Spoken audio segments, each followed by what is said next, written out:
Bismillahirrahmanirrahim. Uhayyikum tahiyyatan islamiyah, uhayyikum tahiyyatan lil ahlil jannah. Assalamualaikum warahmatullahi wabarakatuh. Innal hamdalillah nahmaduhu wa nasta'inuhu wa nastaghfiruhu wa na'udzu billahi min shururi anfusina wa min sayyiati a'malina may yahdihillahu fala mudilla lahu wa may yudlil fala hadiya lahu. Nasyhadu an la ilaha illallah wa nasyhadu anna Muhammadan 'abduhu wa rasuluhu la nabiyya wa la rasula ba'da. Allahumma faqihna fid din wa 'allimna ta'wil. Baik, Duta Suara Religi. Salam kenal, saya Azhar Suryan Syamafuddin. Di sini ingin memberikan satu edukasi, di mana edukasinya ini terkait dengan agama. Jadi Duta Suara ini juga membuka yang namanya bagan religi. Nah, di bagan religi ini insya Allah kita akan mengisi banyak hal terkait dengan agama. Termasuk di sini saya insya Allah akan mengisi terkait dengan Kitab Bulughul Maram.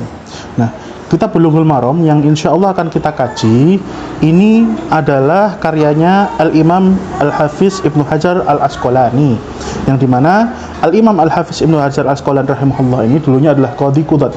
Apa itu Qadhi Qudat? Qadhi Qudat itu ibaratnya Mahkamah Agung atau Mahkamah Konstitusi di Indonesia.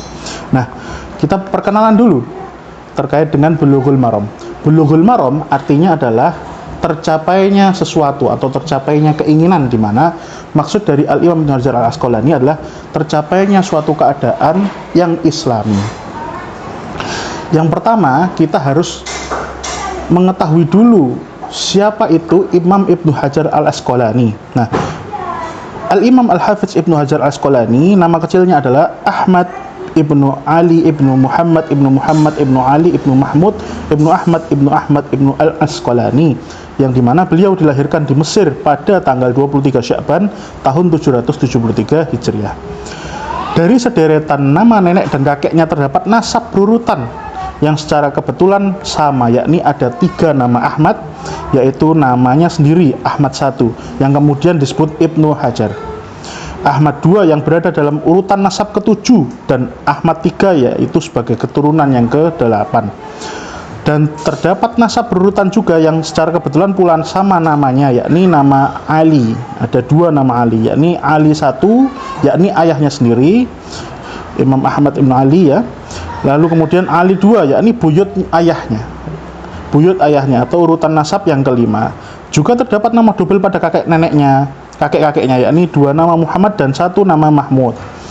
Muhammad 1 adalah kakeknya dari ayahnya yang bernama Ali, sedang Muhammad 2 ayah kakeknya sendiri yang bernama Muhammad. Nama Al-Asqalani, nah ini Al-Asqalani. Al-Asqalani adalah kakek Ibnu Hajar dalam urutan nasab yang ke-9. Yang dimana Imam Hajar ini adalah keturunan dari para ulama atau alim. Nah, Imam Ibnu Hajar Al-Asqalani, beliau ini diberi gelar oleh para ahli fikih, di mana gelarnya ini adalah Al-Imam Al-Alim Al-Allamah, yang dimana beliau ini diberi gelar karena beliau adalah seorang imam. Yang pertama, tentunya seorang imam, yakni bukan hanya seorang imam sholat saja, tapi juga imam para a'immah, yakni para imamnya para imam. Lalu kemudian beliau juga seorang ilmuwan di bidang fikih, di bidang hadis lebih terutama. Lalu beliau juga diberi gelar Al-Hafiz. Al-Hafiz ini adalah seseorang yang memiliki keilmuan di bidang hadis, yang dimana dia sudah menghafalkan banyak sekali hadis.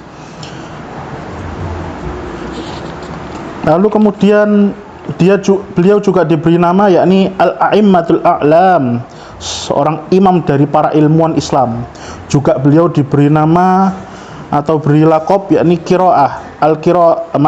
Khatimul Khufazul Mubarrazin, oleh para khufaz atau para lebih tepatnya khufaz ini pada zaman dulu ini bukan hanya sekedar penghafal, tetapi pelantun Al-Quran, karena saking merdunya suara beliau.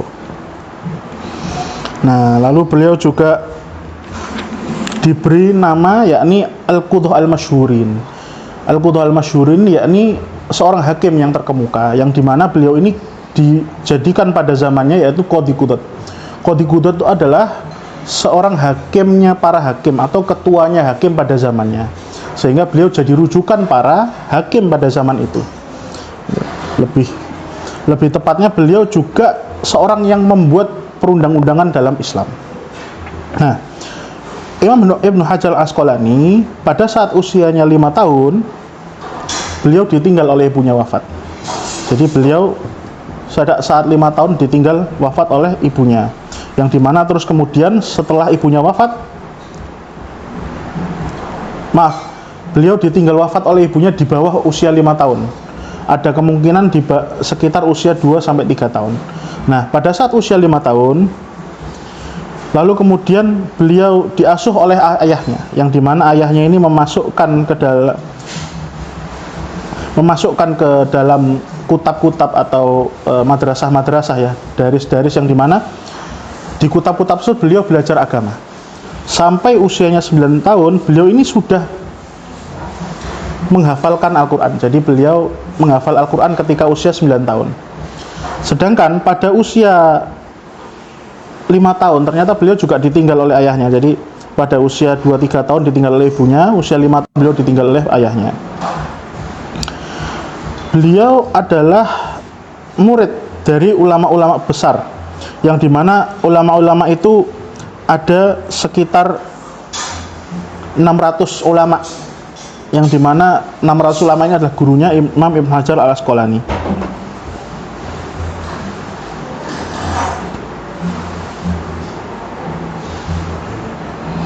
Nah, Imam Ibnu Hajar Al-Asqalani, kenapa kok beliau sangat istimewa sekali di kalangan ulama? Karena beliau ini bukan hanya sekedar seorang ulama biasa, tapi beliau ini rujukannya para ulama. Lebih tepatnya beliau fokus di madhab Al-Imam Asy-Syafi'i rahimahullah, Muhammad bin Idris Asy-Syafi'i. Nah, beliau ulama Syafi'iyah, yang dimana Syafi'i ini sangat cocok berada di Indonesia, sehingga apabila kita belajar karangan dari beliau, kitab-kitab dari beliau, yang salah satunya adalah Bulughul Maram, kita sangat cocok, sangat bisa menerapkan di Indonesia gitu. Itulah singkat secara ringkas dari Imam Ibnu Hajar Al-Asqalani, atau kita menyebut dalam secara singkatnya adalah Imam Ibnu Hajar. Imam Ibnu Hajar. Toyib sobat duta suara sekalian, selesai sudah kita mengenal siapa Imam Al-Hafiz Ibnu Hajar Al-Asqalani, yang insya Allah dari ilmu-ilmunya kita bisa belajar mengenai Islam yang lebih ke arah praktis, sehingga kita dapat mengerjakan ibadah dengan ilmu. Nah, begitu ya. Di pertemuan berikutnya kita akan memulai hadis yang pertama. Wassalamualaikum warahmatullahi wabarakatuh.